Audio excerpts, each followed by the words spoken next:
mettre sur le pied et dans un état de droit, il y a une justice indépendante. Seigneur, nous sommes fatigués des voleurs.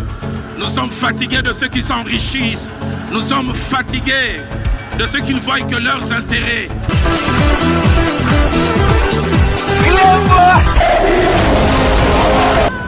Je m'engage à user de tout ce qui est en mon pouvoir pour que les erreurs du passé ne se reproduisent plus et pour que les actions nécessaires à l'avancement de notre pays soient promptement prises.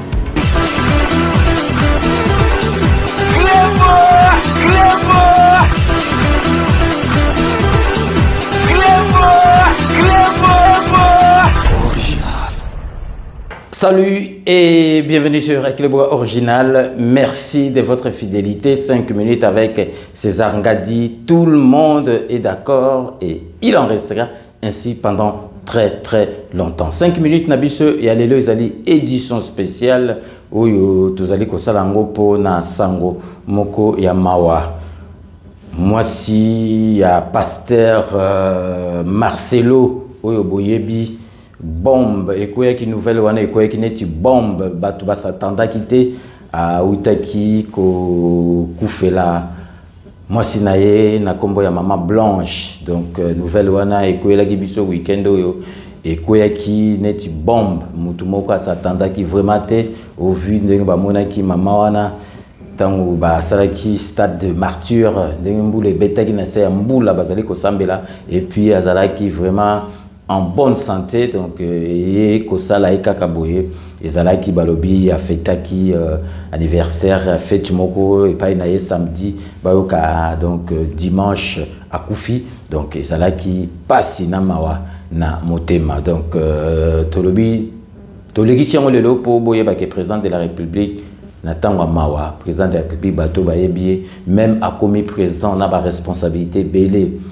a tikaka mutusoki azali na mawate bato ya yebi oyo boyebi bino surtout que président sokozu matanga yebio ayaka ezali po sikote ka komi président ezali ba habitude moko azalaki nango depuis kala kuta avant comme président sokozu matanga akoya akosala oyo esengeli ya sala pona kosunga yo tozali koyebisa bino déjà maman na biso Denise Nyakero première dame akenaki déjà na veillé pour réconforter pasteur Marcelo Talagaka au Koufela Moisi, ça choc mon gars au Sakanata qui n'a veillé et puis le lundi le 17 inhumation Salimaki donc président de la République donc Athéna qui est mort au donc couple présidentiel à Yaki wana pour na kosunga famille pour na kopesa mbote ya suka na maman na biso Blanche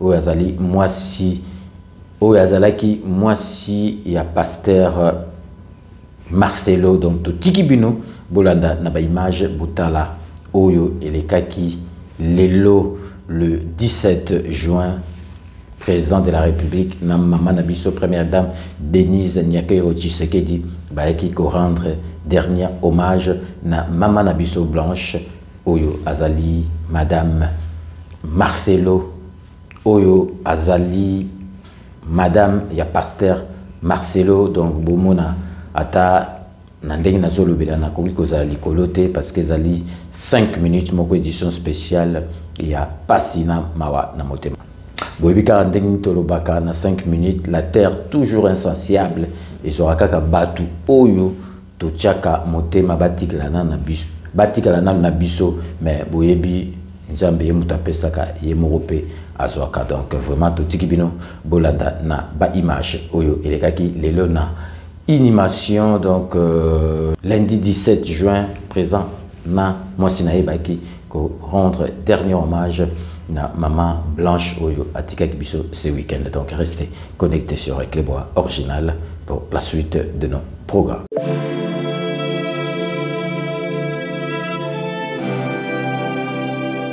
Rassemblés au stade de mon épouse. Oh ya Nolie, oh ya Nolie, oh ya Nolie. Mais les voies de Dieu sont insondables. Cœur brisé, La parole de Dieu prêchée pour la circonstance a apaisé le chagrin. Les dépôts de Job et des fleurs.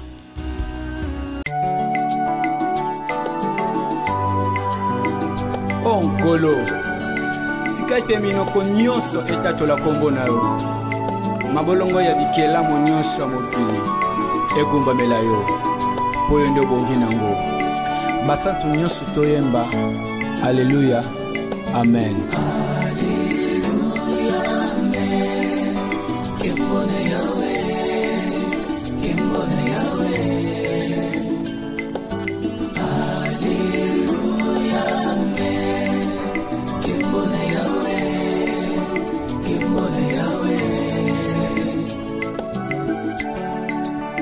Kolo Yesu mokonzi na bakonzi kumu mobundeli nanga na bitumba molili ngai kona yepateo tabanzela nanga pelibota nanga ango ngai nazongisa kembolo kumusepa na yo. Haleluya amen kembona yawe kembona yawe. Haleluya amen kembona yawe kembona yawe. Et cantique. Etondinga motema Yesu etininga na loba lokubezonga na yo. Haleluya amen kembona yawe. Haleluya haleluya toyembi haleluya. Haleluya amen kembona yawe kembona yawe.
Kombo na Alléluia.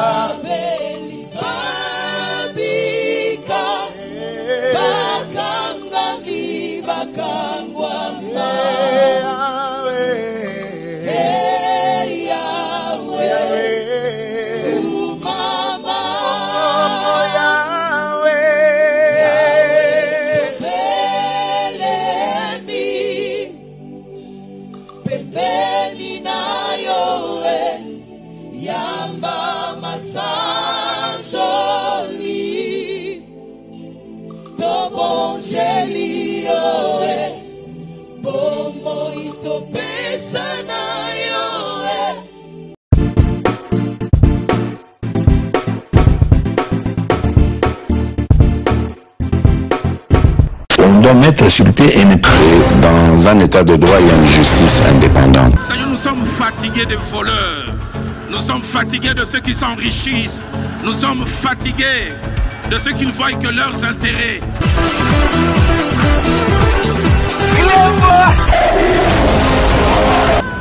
Je m'engage à user de tout ce qui est en mon pouvoir pour que les erreurs du passé ne se reproduisent plus et pour que les actions nécessaires à l'avancement de notre pays soient promptement prises.